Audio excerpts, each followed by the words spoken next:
Hello, and welcome to a new episode of Applied FuSa, the podcast for FuSa pragmatists. The role of the Functional Safety Manager, FSM, established itself shortly after the first version of ISO 26262 was published in 2011. Usually, this role is explicitly assigned in safety-relevant projects, meaning a single employee takes on the role of FSM. And yet, to our surprise, the role of the FSM is not defined anywhere in ISO 26262. What? You heard that right. The role of Functional Safety Manager does not exist in ISO 26262, but there is the role of Safety Manager. Isn't that the same thing? No, not really. In this episode, we will compare the role of the Safety Manager with the widely established role of the FSM. We will also look at if and how ISO 26262 defines responsibilities and accountabilities for work products like the safety plan, the development interface agreement, DIA, and the safety case. The topic is complex, so I would like to start with a brief overview of this episode. We will first compare the role of the FS manager, as it has been established in many companies, with the definition of the safety manager. There is, in fact, a significant difference when it comes to the extent of responsibility. What has become common practice, namely full responsibility for a range of work products, like the safety plan, DIA, safety case, and others, as well as responsibility for achieving functional safety in a project, goes far beyond what is defined in the standard. Does that make sense? Is it still compliant? Or have we all misunderstood the ISO and been on the wrong track for years? By the end of this episode, we will understand why the role of the FSM actually makes sense, and also why it is not specified in this form in ISO 26262. Let's begin by looking at the role of the FSM as it has been established in many companies since the first publication of the safety standard in 2011.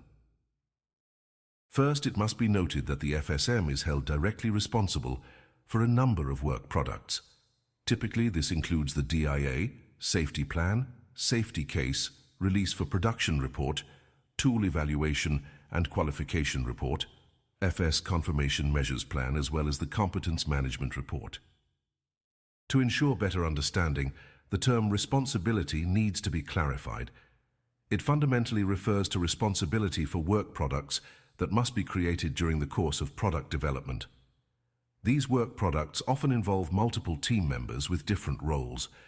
When we talk about responsibility, it's important to distinguish between the responsibility for planning, coordination, and tracking on one hand, and the actual creation, execution on the other. To differentiate between these two areas of responsibility, we will use the term ownership for the actual creation of the work product, the doing, and responsibility for planning, coordination, and tracking. In other words, responsibility means being accountable for ensuring that the work gets done, whereas ownership means actually doing the work.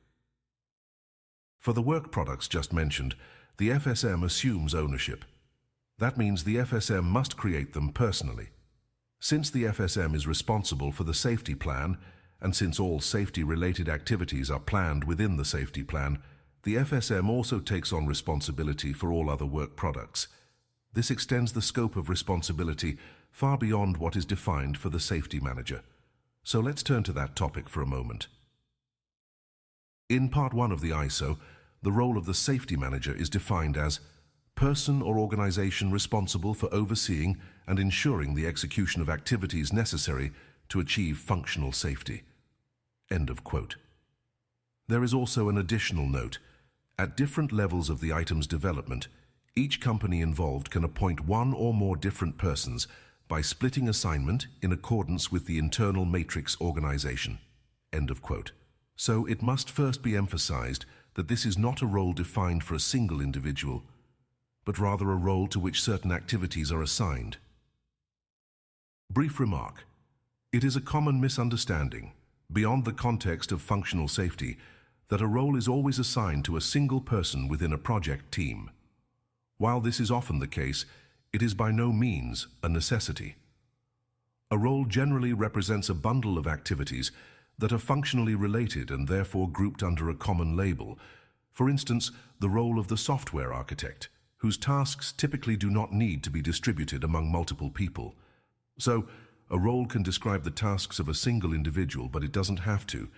A role description can include activities that are carried out by several people. Back to the topic. The role of the safety manager includes all activities necessary to fully achieve functional safety for the respective product.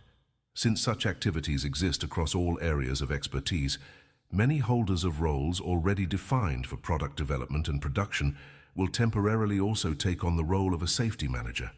For instance, when the lead test engineer ensures that his team verifies all safety mechanisms using fault injection tests, he is, in that moment, acting as a safety manager. This is clearly emphasized in Part 2, in Note 2 to Clause 6.4.2.4. As the term safety manager is defined as a role, its assignment can be split between different persons depending on the organization. End of quote. Another very important aspect is Note 1 to Clause 6.4.6.1, also from Part 2. The safety manager can delegate tasks to persons that possess the required skills, competencies, and qualifications. End of quote. This makes it clear. The role of the safety manager is primarily about assuming responsibility. Let us now examine to what extent ISO 26262 actually defines responsibility for those work products for which the FSM role is assigned ownership, before we conclude with a comparative evaluation of the two roles. Let's begin with the safety plan.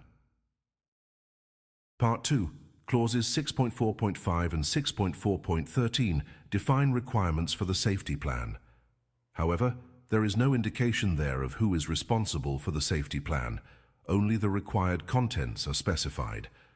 Considering that the safety plan encompasses all activities that must be planned and carried out in a project, it is clear that the main purpose of the safety plan is planning, coordination, and monitoring. Therefore, it is only logical to assign ownership of this work product to the safety manager. Regarding the role of the FSM, the safety plan is considered one of the most important documents for the FSM. In this respect, the two roles are consistent on this point. Requirements for the Development Interface Agreement can be found in Part 8. An initial indication of responsibility for the safety manager is found in Note 1 to Clause 5.2. The Development Interface Agreement, DIA, aims to describe the roles and responsibilities between the customer and supplier. Consequently, the safety planning by the customer and supplier is in line with the DIA. End of quote. Since the safety manager is responsible for planning all safety activities, they are generally also in charge of the contents of the DIA. Here again, ownership applies, and both roles, the FSM and the safety manager, are consistent with regard to the DIA. The requirements for the safety case contain no indication as to which role should assume responsibility or ownership for this work product. However, it is clear that the safety manager is at least responsible, since the development of the safety case must always be planned, coordinated, and monitored. But should the safety manager also assume ownership? The ISO does not provide any guidance on this.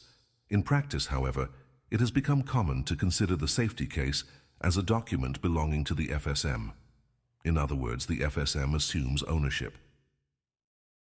ISO 26262 does not specify which role should assume responsibility or ownership for the release for production report. Both questions remain completely open. However, it is clear once again that the safety manager must at least assume responsibility, that is, planning, coordination, and monitoring of the development of this report. From conversations with many colleagues, I have learned that the FSM is also expected to assume ownership, and I find this absolutely sensible for the following reason. The release for production report is essentially the production release from the perspective of functional safety. Who better than the FSM, supported by the results of the confirmation measures, could evaluate this? Therefore, this assignment makes a lot of sense, however. To avoid placing full responsibility solely on the FSM's shoulders, it has proven advantageous that the release for production report is approved not only by the FSM but also by other responsible parties, for instance the project lead or business director. The tool evaluation and qualification report actually consists of two work products according to ISO 26262, the Software Tool Criteria Evaluation Report and the Software Tool Qualification Report. However, it has proven pragmatic to combine both reports into a single tool evaluation and qualification report. Regarding the question of responsibility and ownership, it must be noted that ISO 26262 once again does not specify clear requirements on this point. There is only a single reference related to tool qualification. The tool qualification report must document the names of the persons who performed the qualification. See Part 8, Chapter 11, Clause 11.4.6.2e. This implies that the qualification of software tools is a cross-competence activity. Ownership, meaning the actual execution, must therefore be distributed across all relevant competence areas. The FSM also assumes ownership regarding the tools specifically used by them. Beyond that, there are no further requirements. However, it has proven practical and is widely practiced that the FSM is responsible for creating the final report. This means the FSM performs the evaluation and qualification only for the tools they use personally, but is responsible for all other tools. The actual doing is carried out by the respective users of those tools themselves. A competence management report is intended to provide the evidence for competence management required in Part 2, Chapter 5, Clause 5.5. Who is responsible for creating this report is not defined. However, since this is once again a cross-competence activity, it makes sense for the FSM to be responsible for its creation. In other words, the FSM assumes ownership. This is exactly how it is handled in many companies. Last but not least, the Confirmation Measures Plan. Here, ISO 26262 makes an exception because very clear requirements are defined regarding the independence of the person who is to carry out each individual confirmation measure.